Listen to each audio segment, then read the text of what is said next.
So hi, today I'm going to take you through my signature dish, laksa. Why laksa? There are many reasons behind it. I fell in love with Singapore when I first went. That's almost 10 years back. Then all that you know is I also got married to a Singaporean. And every time when I land in Singapore, the first thing I want to go and do is a nice laksa. And I always wondered that how people made that. And having a really crazy about traditional cooking and the main pillars, I thought I should try it. And I also wanted to be as authentic as possible. So I started researching, I started asking people. So eventually I got into this. And why I'm also very keen on this is, once you know how to make the laksa paste, I do a lot of inspirational kind of recipes, and I can use the laksa paste for any kind of inspiration which I want to bring down to. And I do a lot of grilling in the fish, and you can just baste it with a little bit of laksa paste and it goes brilliant. So altogether, that is why I thought I should take you through this process of laksa. It's not going to be, you can make this at home. So I'm not going to use a very vigorous way of making through mortar and pestle, and I'm going to use a simple blender, and I'm going to show you how it is. So let's just get into it and see what are the ingredients we're going to use today. Alright?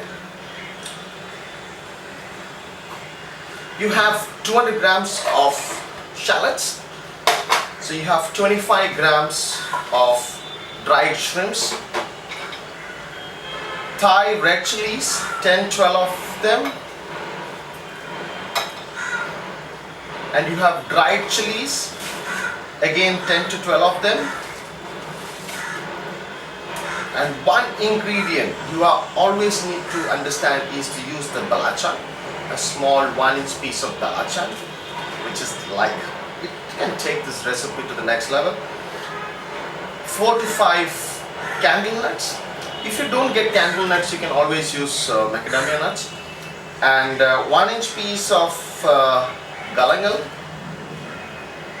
cut into pieces, and small pinch of ginger, and some this is raw turmeric, 1-inch piece of raw turmeric, a few garlic, 4 to 5, and that's your lemongrass. So one more thing to take it to the, to balance the flavor is to put some sugar in it. So just put 1 tablespoon of sugar, and this is ready to go and grind into a fine paste. And then I'm going to slowly roast the paste until the desired consistency and the aroma and it's cooked through. And then I'm going to use it to make the rest of the laksa. Alright?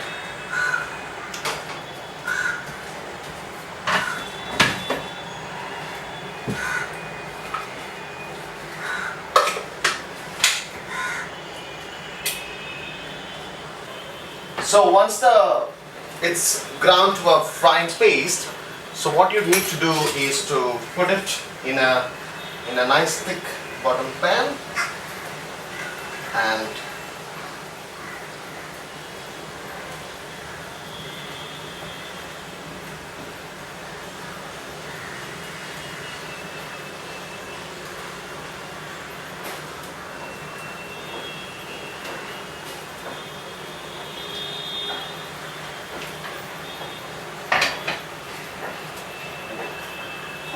add some oil to it.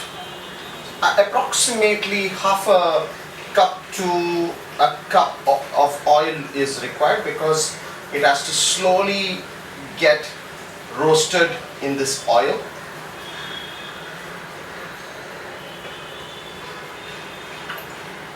Please make sure that you don't burn so you need a lot of patience for this.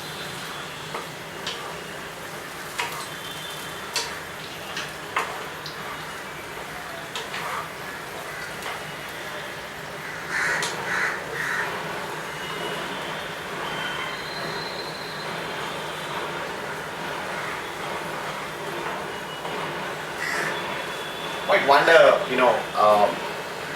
in Singapore you get brilliant packed laksa paste. But at the end of the day, I also have spoken to many people, and laksa is different at different people's places, different restaurants. So why not try something which I can probably sign on that and say, this is my laksa. So it's a joy of making this, and as it is getting cooked, the aroma which it gives, my whole house now smells of laksa.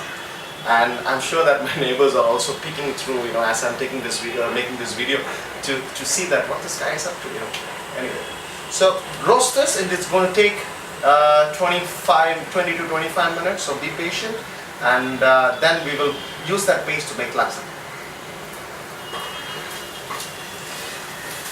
So now the paste is now almost ready. Now I'm going to make it in my traditional way. I come from the southern part of India, which is the coastal area of the west. So we use these pots a lot. So I'm going to use this pot to make it, and then I'm going to just have it from the pot itself. So we're going to just scoop out 1 tablespoon of this into this, the paste. Then I'm going to use this coconut milk. You can, I think this is very easily available, and Kara is very easily available now in India and Singapore. So I thought probably use Kara. Yeah. So just pour that. So that is around 200 ml.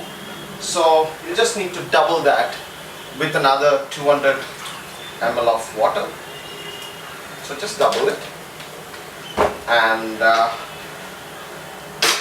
so I'm going to bring this to boil very slowly, the whole laksa. So as you see, the paste is already getting dissolved. Isn't this a joy to make fresh laksa just out of the pan, and then cook it and then have it? I think it's great. So once it just starts to boil, you just need to season with a little bit salt, and then I have a few prawns. See, usually you can put the fish balls, the fish cake, and all these things, but it's not very easily available in India. So I just stick with the prawns, and it's just perfect. So you just put in the prawns.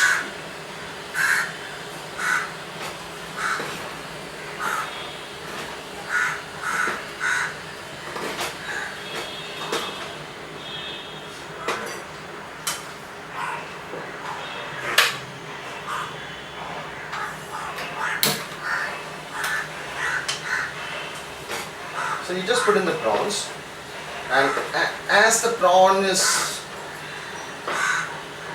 just getting nicely cooked,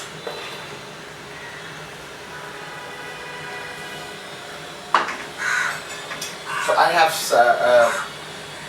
made some simple egg noodles. So you can just put some egg noodles.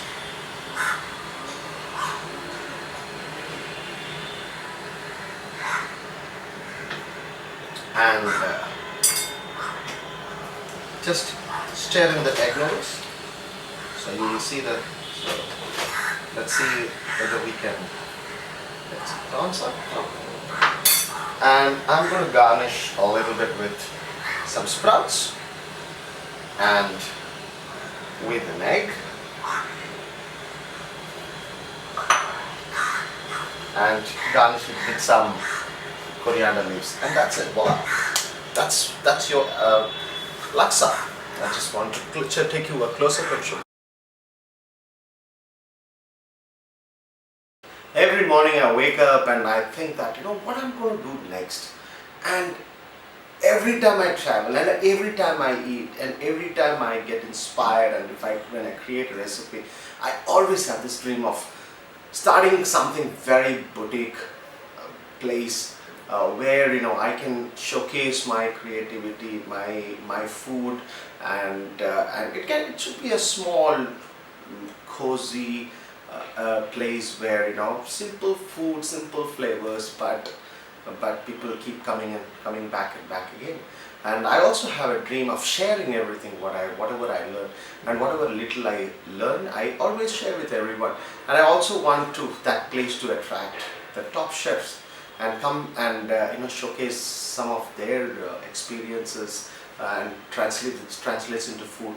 So yeah, so I have a lot of dreams when it comes to the food, and I hopefully I'll be able to get to those dreams, and I'm working towards it slow and steady. Thank you.